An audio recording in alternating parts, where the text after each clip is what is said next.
En el fondo uno diría de buenas a primeras que sería simplemente sacar los desechos, pero no es algo tan sencillo. Los desechos están relacionados con toda la fisiología del individuo. Entonces ustedes tienen concentraciones osmóticas, oncóticas, tienen diferentes niveles de concentración a nivel de su suero. Todo eso los lleva a tener ciertos tipos de metabolismo. Todo se ve afectado por esto. O sea, por ejemplo, una persona que se pierde en el desierto no puede dejar de producir agua, porque va a producir orina constantemente. En esa orina se va a ir un altísimo porcentaje de agua propiamente tal. Y va a tener problemas a nivel cerebral, porque no puede ni siquiera transportar neurotransmisores antes de dejar de filtrar su plasma. ¿Se dan cuenta de lo que les digo? Entonces, este sistema no para nunca y bajo ninguna posibilidad de funcionar. Solamente muere. Miren acá. Esto es un riñón promedio donde tienen una corteza y una médula.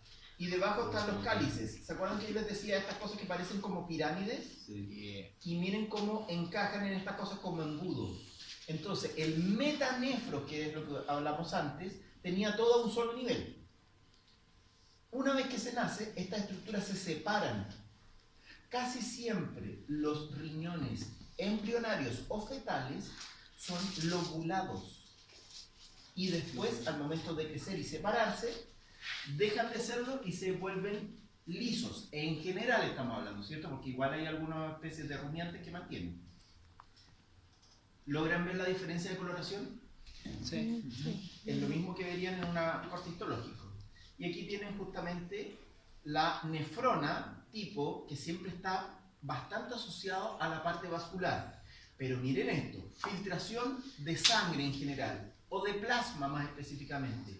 1700 litros al día, en cualquiera de ustedes. 1700 litros, eso es una piscina. ¿Ya? Por otro lado, el filtrado glomerular propiamente tal son 170 litros al día. O sea, eso es lo que sale respecto de los 1700 litros que pasaron. ¿Ya? Eventualmente hay un plasma que se reabsorbe y va a corresponder a 168 o 169 litros diarios. ¿Se dan cuenta lo eficiente que es el riñón? O sea, pasan cantidades tremendas de sangre, puntualmente plasma. Hay mucho que es reabsorbido eventualmente, pero principalmente es el hecho de que ustedes pierdan tanta cantidad de agua y la logren reabsorber. ¿Se dan cuenta? Se reabsorbe a nivel del mismo riñón, a nivel del glomérulo, de hecho. ¿Ya? Ahora, tienen algunas ayuditas a nivel incluso de la vejiga y de los conductos, ¿ya? Donde hay reabsorción. Pero por otro lado, fíjense acá que ustedes van a producir una cantidad de orina que va entre 1 a 1,5 litros. Si ustedes hacen algún ejercicio o toman alguna cosa que sea diurético, ¿les suena la cerveza, por ejemplo? Sí. Van a ir y podrían llegar hasta los 2 litros. ¿Ya? Ahora, ojo, que ustedes en cada oportunidad que orinen van a orinar entre 250 a 500 ml, no más que eso.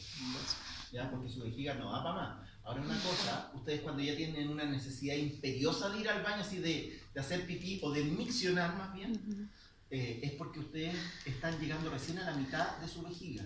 Su vejiga tiene una gran capacidad, pero extrañamente los neurosensores que tiene, cuando llega a la mitad de contenido, ya están disparados y están diciendo, ya, te vas a hacer, así que anda a hacer al tiro. Y es imperativo. ¿Explotar? No se supone que explote, pero uno podría aguantarse el doble cuando ya siente que se va a orinar. El doble. Se supone que el hombre son 4 horas y la mujer como 2. Una cosa así.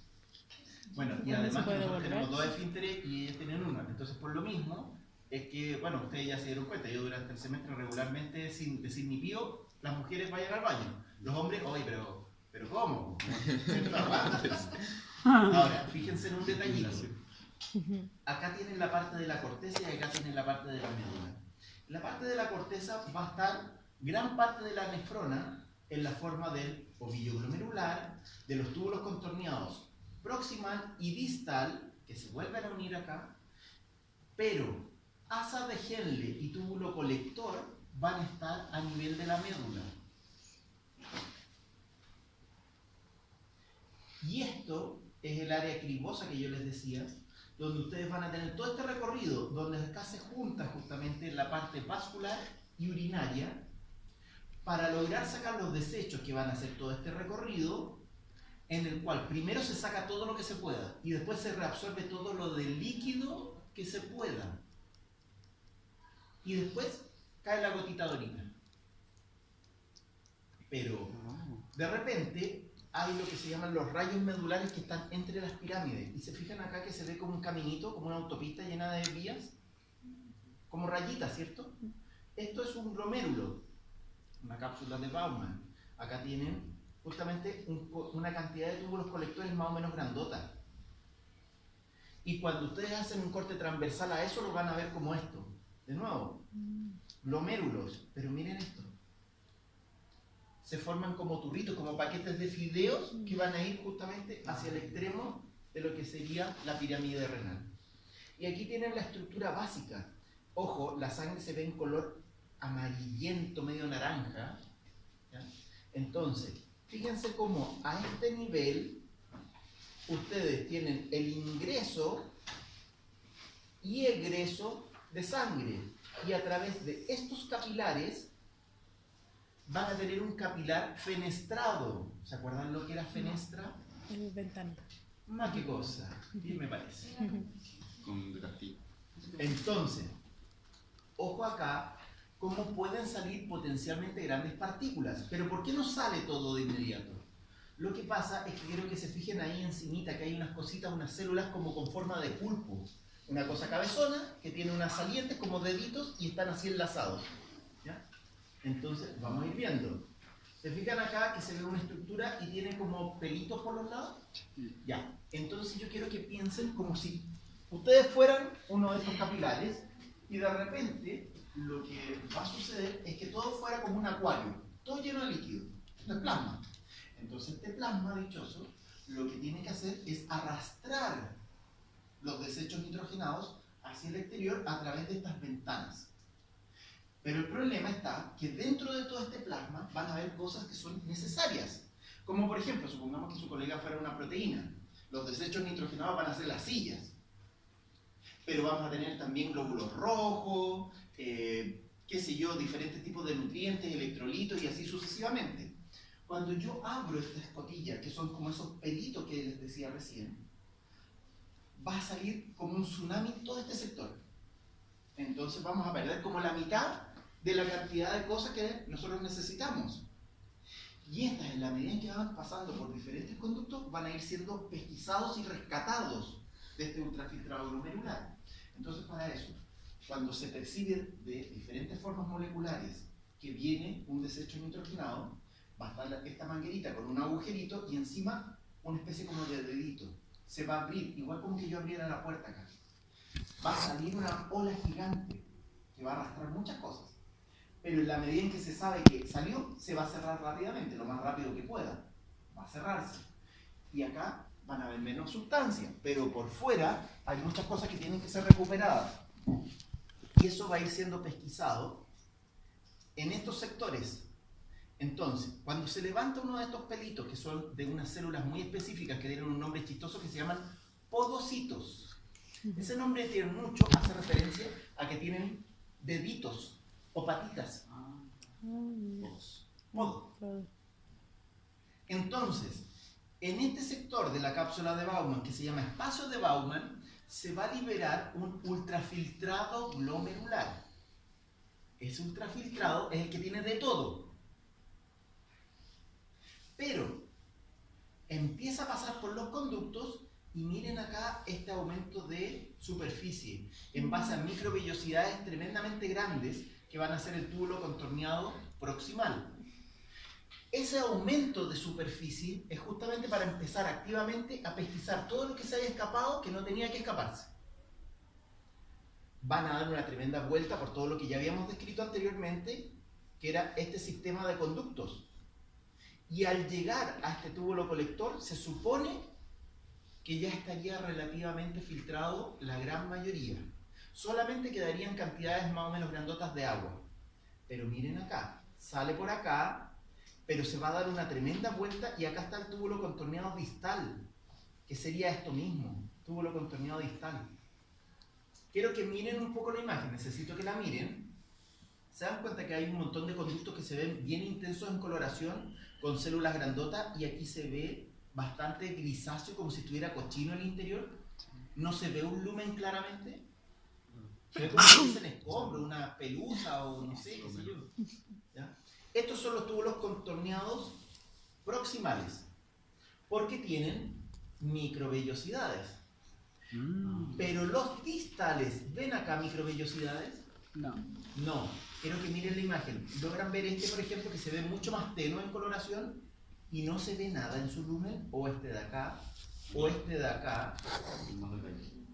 Se dan cuenta que tienen agujeros grandes y se nota el lumen y son mucho más tenues en color, mucho más desabridos en la coloración que tienen. Ya, esos son los distales. Pero ojo, este túbulo contorneado distal tiene una unión acá con la arteriola aferente. ¿La aferente era la que trae o la que se lleva la sangre? Trae. Aferente entra. No. Entra la sangre. La que trae. Entonces, a ese nivel, él lo que va a hacer es darse cuenta que ustedes están liberando sangre para fuera del riñón, por decirlo así. Y va a pesquisar estas células que están diferenciadas, que se llaman mácula densa, el cómo viene la sangre. Si ven que la sangre tiene muchos desechos nitrogenados, van a aumentar el ritmo de circulación, cosa de que pudiesen limpiarse mejor este plasma. Si ven que este plasma está bajo en agua, van a intentar que no pase tanto fluido por acá, cosa de que el sistema vaya un poco más lento, liberando menos líquido y así se pierda menos líquido. ¿Ya? Pero ¿han escuchado el sistema renina-guanina-angiotensina 2? Sí. El ciclo de la urea. Estúdienlo, porque ahí está justamente lo del ciclo de la urea, y esto tiene que ver con la liberación de aldosterona y varias otras sustancias que tienen que ver justamente con el aumento o disminución de la presión sanguínea y de la velocidad de este ultrafiltrado eventualmente. ¿Ya? Pero todo eso, como no es histología, pero es importante, yo se los dejo mencionado. Estúdienlo desde ya, porque después van a llorar. ¿Ya?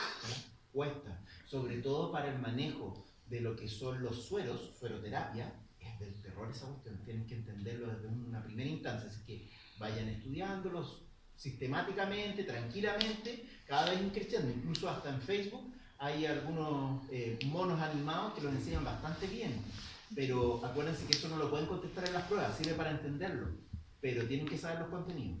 ¿Ya? Miren acá, nos acercamos entonces a los podocitos, miren la forma que tienen. Y miren acá las fenestraciones de esta lámina que tienen acá. Esto permite que el ultrafiltrado quede almacenado acá y después se vaya yendo por los conductos. Miren la imagen bonita de los podocitos que tienen sus pedicelos, que se llaman. ¿Ya? Ahora, en estos sectores yo les había mencionado que están los vasos sanguíneos, que son pequeños capilares fenestrados, y tienen los podocitos, pero todo esto está firmado por una tercera célula, que se llama la célula mesangial. Son estas células mesangiales una especie de navaja suiza, porque hacen múltiples cosas. Entonces, por un lado, va a ir y va a servir de macrófago. Si encuentra algún patógeno, lo va a fagocitar. Por otro lado, va a firmar todo estructuralmente o mecánicamente, lo va a mantener en posición. Pero no conforme con eso, dependiendo de su posición, van a secretar diferentes sustancias que justamente tienen que ver con los sistemas ya mencionados. Entonces, dependiendo de eso, ustedes van a producir más o menos secreción, ¿ya? O ultrafiltrado. Y aquí está lo que yo les hacía referencia hace un rato. ¿Se dan cuenta que los poros coinciden más o menos con los pedicelos? Y esto permite que hayan espacios.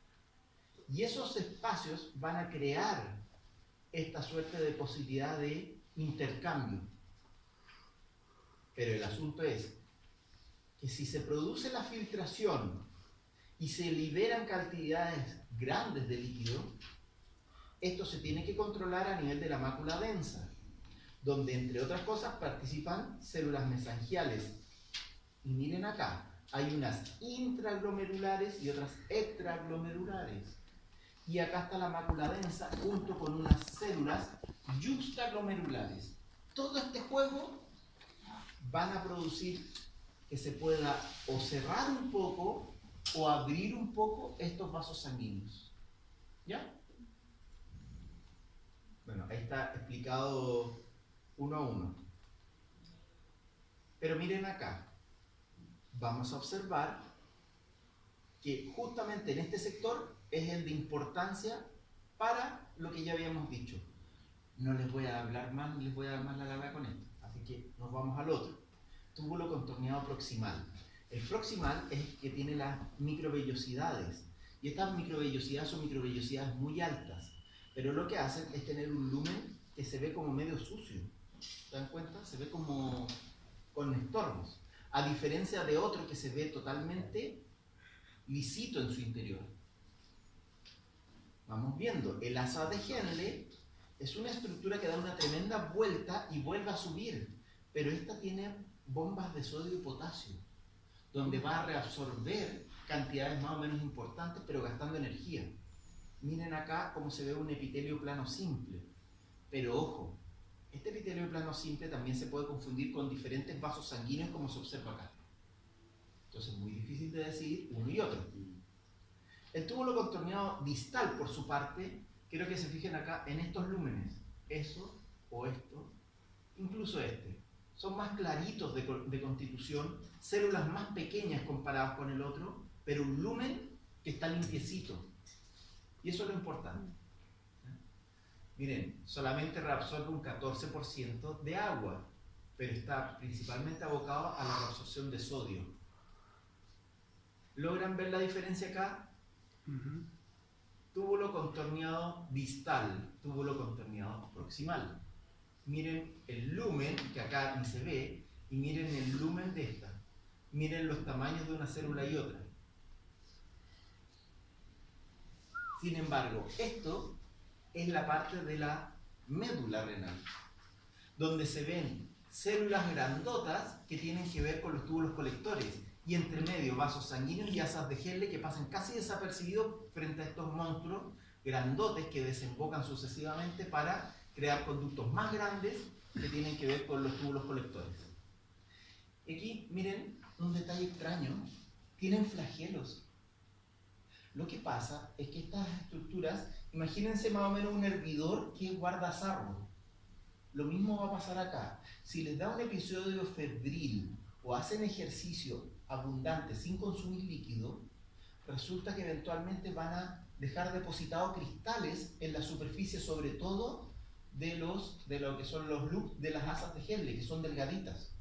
Y salen lo que se llama hallazgos en los exámenes de orina, que se llaman tubitos. Cuando uno ve tubitos, sabe que o hubo una deshidratación de aquellas, o hubo un episodio de hipertermia, o sea, fiebre muy alta. ¿De acuerdo? Esos son hallazgos de lo que sería un examen de orina. Pero estas estructuras, que son estos flagelos, van a estar como limpiando constantemente que no se junte sarro. Es como la cola de un caballo que está limpiando los de mosca o cosas así. ¿Ya? Miren acá, se llega a este extremo, donde está la médula renal, y justamente coinciden. Por ejemplo, viene un túbulo colector aquí, viene otro, coinciden en uno, pero este uno es más grande que el anterior. Y así sucesivamente. Y aquí está el área cribosa, donde ciertamente va a caer gotita a gotita hacia los cálices sucesivos. Esto es importante para el ramo. Onda, hay filtración, hay reabsorción tubular y secreción tubular también. ¿Ya? Pero ojo, hay transporte activo, osmosis y difusión. Todo eso que lo sepan a grandes rasgos. Por ejemplo, si yo les dijera, oye, el sodio, ¿dónde se maneja? A nivel de asa de Henle, por ejemplo. ¿Ya? Pero acá pongo características, función, Pero ojo, que esto se los dejo más bien de regalo, no para que lo vean ahora. Este es un paper que, si bien ya no está tan nuevo, ha sido uno de los más claros y explícitos como resumen de lo que puede hacer un riñón realmente. Y ahí aparece con lujo de detalles qué tipo de absorción o excreción tienen y dónde se absorben o reabsorben cada uno de los componentes de este plasma o de esta orina respectivamente. ¿Ya? Así que esto les va a servir para fisio. ¿Ya? Vean acá, ya nos pasamos al uréter. El uréter tiene 3 capas, mucosa, muscular y adventicia, donde cada una de ellas tiene más o menos lo esperable, un lumen que es estrellado porque este se dilata. Entonces, ojo, el epitelio urinífero, urinario, transicional o polimorfo, ¿se acuerdan cómo era? Para que revisen las primeras clases. ¿Se acuerdan de las células en paragua, en raqueta y basales? Sí. Ya, solo algunos recordaron que algo de eso escucharon alguna vez en su vida. Revísenlo porque puede ser preguntado en la prueba. Vean acá, de partida, el uréter nos lleva a la vejiga. Y de la vejiga vamos a encontrar que tiene una masa muscular bastante grandota, pero ojo, es músculo liso. Entonces, muchas veces una persona que se ha aguantado mucho de hacer pipí, resulta que va, orina y siente como la vejiga va disminuyendo, así como el típico pero de repente como que dejan de orinar. Y es porque como es músculo liso, es tan lento que se contraiga, que tarda unos segundos y después de nuevo siguen orinando. Eso les ha pasado a todos, no me digan que no. Pero Entonces, ojo con eso. los músculos abdominales también ayudan al... Sí, a a miccionar, justamente.